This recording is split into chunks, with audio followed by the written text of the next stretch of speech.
Subscribe now and press the bell icon. Never miss an update.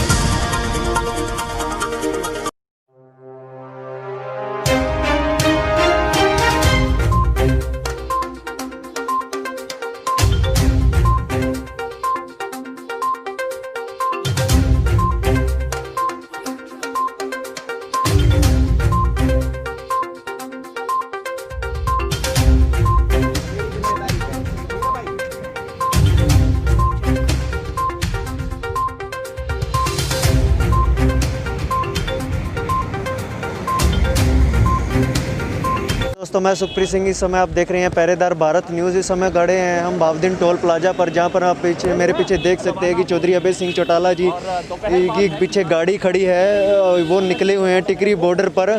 Tikri border पर जो है किसानों के धरने को वो समर्थन देने के लिए जा रहे हैं। आप लाइव तस्वीरें जो है देख रहे हैं, वो गाड़ी के अंदर बैठे हैं और वो बावदीन टोल प्लाजा से जो है बॉर्डर की तरफ निकल चुके हैं। और आगे की जो रणनीति है वहाँ पर किसान जो है उनके साथ बैठकर बनाएंगे। हमारे साथ जुड़े रहिए।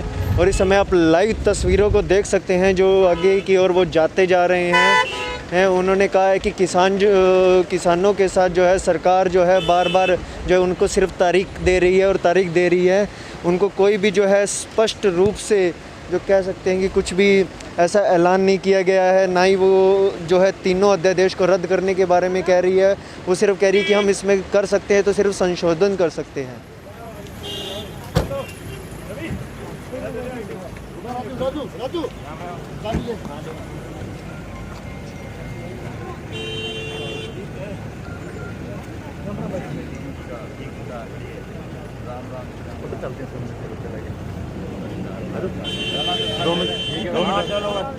आएंगे लोग 2 मिनट ना लेट हो जाएंगे आगे सारी जगह लोग।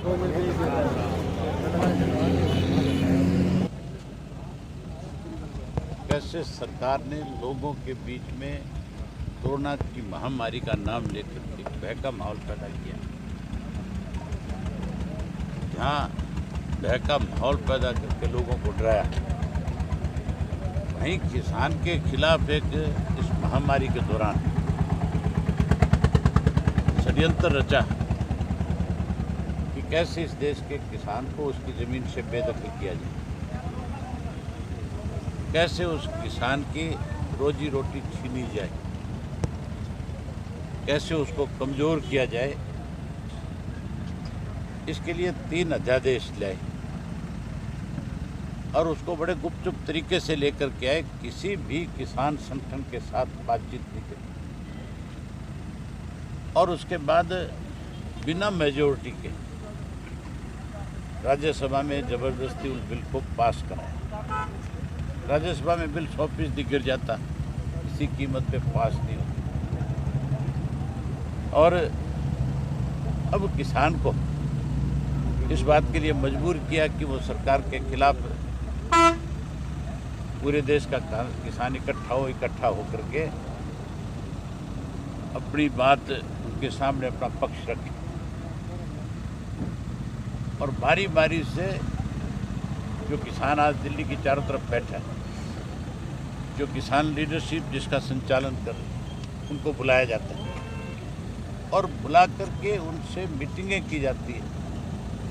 बजाय कोई फैसला लेने के, बजाय उस किसान की बात को सुनने की, इसको लिंगर ऑन करने का काम करना। अगर जल्दी इसका समाधान नहीं हुआ तो जहाँ किसान आज सड़कों पे बैठा है, जिसने अपना घर बार खेत बच्चे सब कुछ छोड़ दिया, वो कल कोई और बड़ा सख्त फैसला इस सरकार के खिलाफ ले सकता है। बहुत सारे लोगों ने, अलग अलग राजनीतिक पार्टियों से संबंध रखने वालों ने समर्थन किया। जो लोग वहाँ पे बैठे हैं वो भी अलग अलग पार्टियों के लोग ही हैं, लेकिन क्योंकि इशू किसान का है, जब वोट डालने का वक्त आता है तो वो अपनी मर्जी से किसके पक्ष में वोट डाल करके वो फैसला करते हैं। लेकिन जब किसान की बात आती है तो फिर कोई राजनीतिक दल नहीं, फिर कैसे किसान को बचाया जाए, इसके लिए उसे एकजुट होना है। हमने भी अपनी पार्टी की तरफ से जैसे ही अध्यादेश आए थे हमने इसका डट कर के विरोध किया।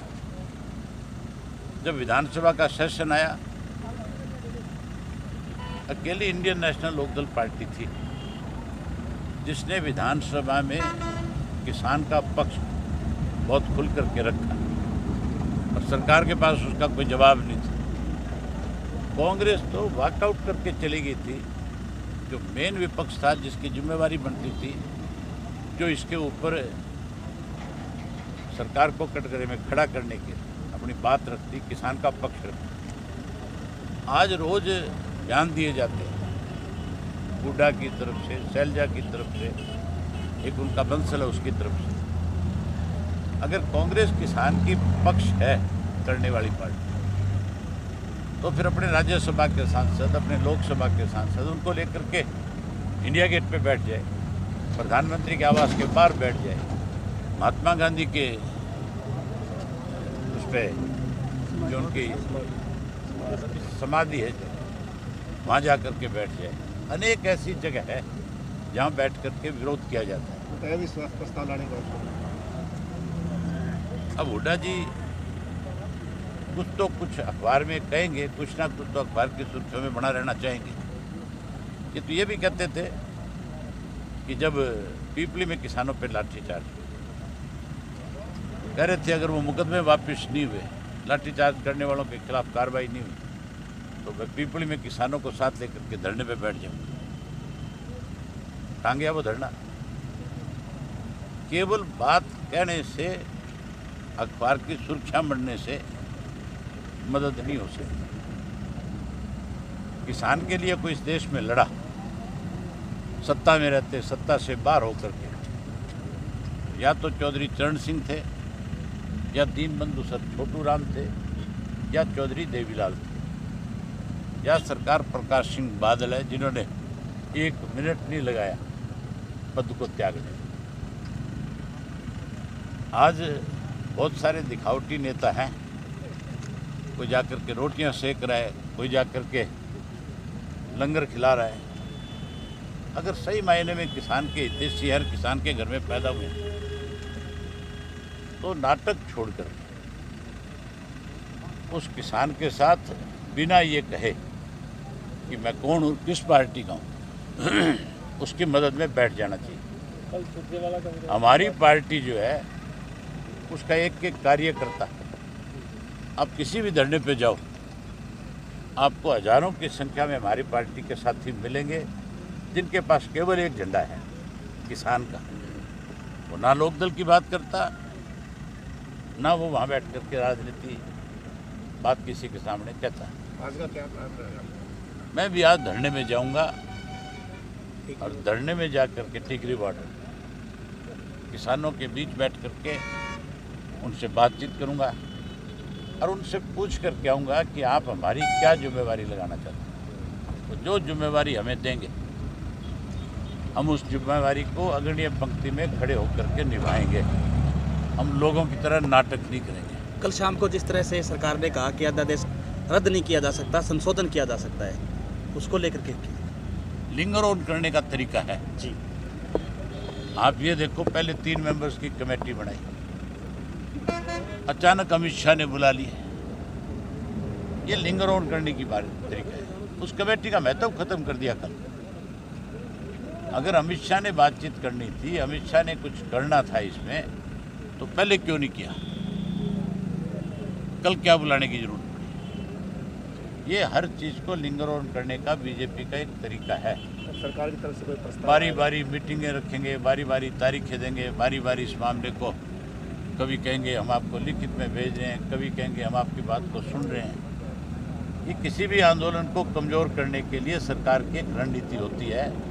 पर मैं एक बात बहुत विश्वास के साथ कह सकता हूँ, ये जो आंदोलन है किसानों का, इसे कोई कमज़ोर नहीं कर सकता। इसे जो कमज़ोर करने की कोशिश करेगा, उस समय हम कमज़ोर पड़ जाएंगे। धन्यवाद।